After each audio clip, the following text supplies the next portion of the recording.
Hey Hazel, was machst denn du da? Ja, die vom Fernsehen haben gesagt, ich soll irgendetwas machen, wo ich mich wohlfühle. Und beim Gabelstapler mit dem Gabelstapler fühlst du dich wohl? Das geht so. Aber alles das, wo ich mich tatsächlich wohlfühle, dürfen wir im Fernsehen leider nicht zeigen.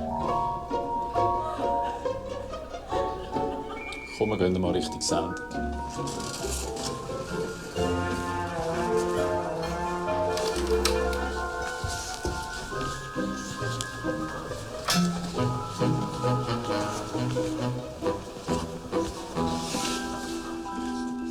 Wieso sieht man dich eigentlich nie lachen?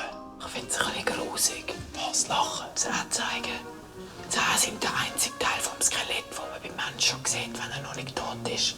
Dann sagt man so ein bisschen, schau, so sieht ein Teil von mir aus, wenn ich mal tot bin. Du kommst ja ursprünglich aus der Slam Poetry. Klingt auf jeden Fall besser, als wenn ich würde sagen, ich komme aus Dielsdorf im Zürcher Unterland. Und ist es nicht noch schwierig, so als Frau in dieser Szene? Bis auf das man die ganze Zeit gefragt wird, ob es nicht eigentlich noch schwierig ist, geht's.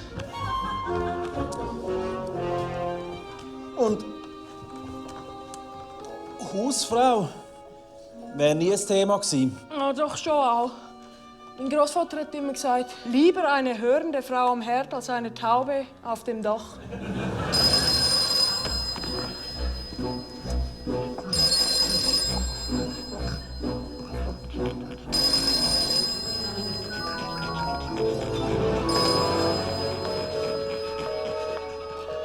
Besetzt.